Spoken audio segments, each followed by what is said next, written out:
Can I get a backstab?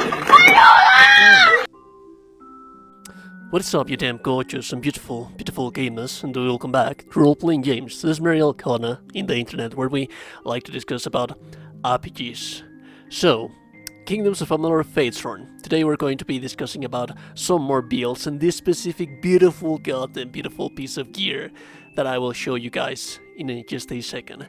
Before that though, I would very much like to invite you to hit that like button because it really helps me like you have no idea, and to subscribe to the channel because you might actually find interesting stuff if you browse around here in the channel.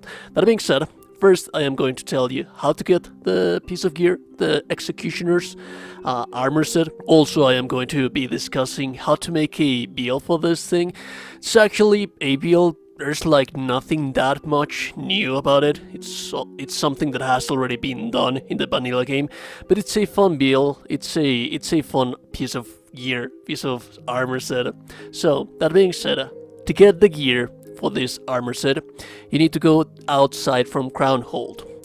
Outside from Crownhold, you'll find a dude asking you for some monedas, for some rupees, for some coins, for some greenies, so that he will give you some information to get a armor set. The armor set is going to be the Executioner independent pieces of the gear. Last breath.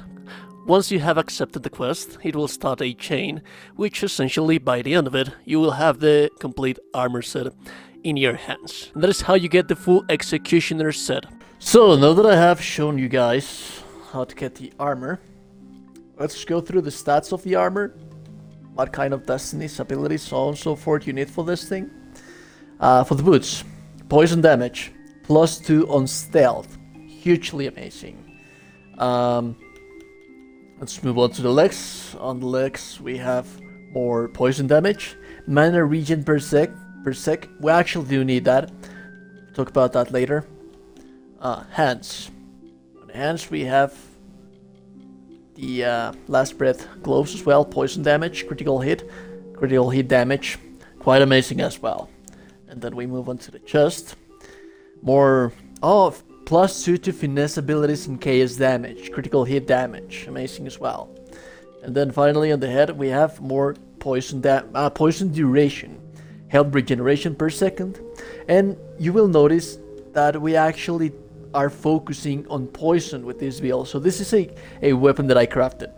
These are some daggers that I crafted, Vile Blood. These are made with the best possible base for the DLC. I should very much like to use chaos weapons, but for now the chaos realms are quite bugged, so we cannot enter them. Anyways, a chaos weapon, if you can manage to craft it, it would be pretty much better.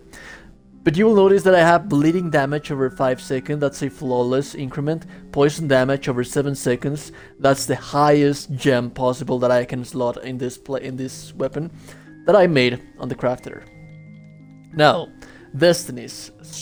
Strangely enough, you want to use the Blade Master in here. You are an assassin, you're not a warrior, but you want the Blade Master to increment your melee damage, chance to critical hit, piercing damage, and damage while in stealth. This is hugely going to increase your playstyle damage output.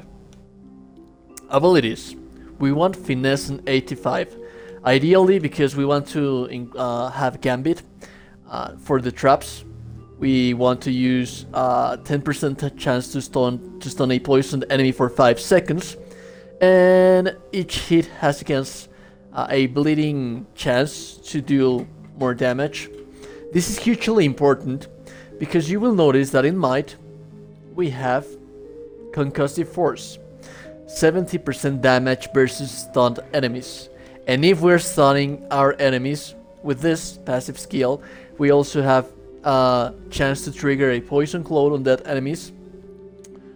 We also have chance to, well, this is an active skill.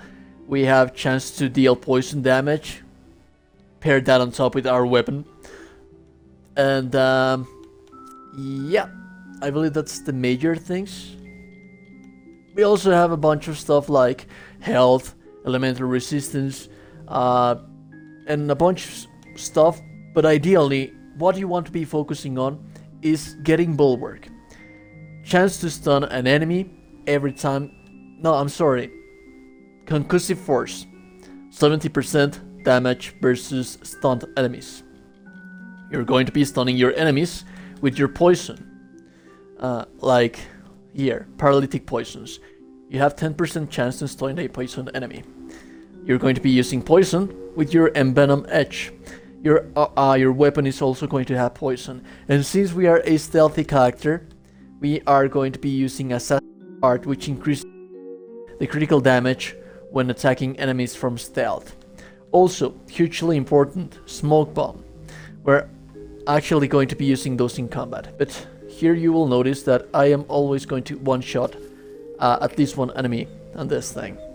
Now that I have one-shotted that guy, let's go to stealth again with my poison bomb.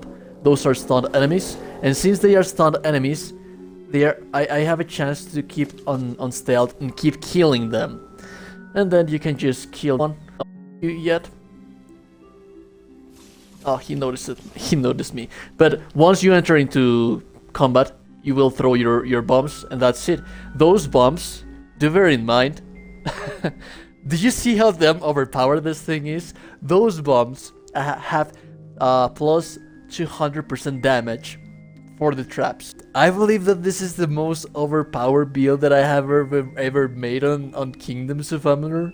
That is all for today, guys. Have a beautiful, beautiful day. Remember to subscribe and to like the video. And yeah, remember that if no one has told you that you're a gorgeous and beautiful person, and you are indeed a damn gorgeous and beautiful person. Have a beautiful day.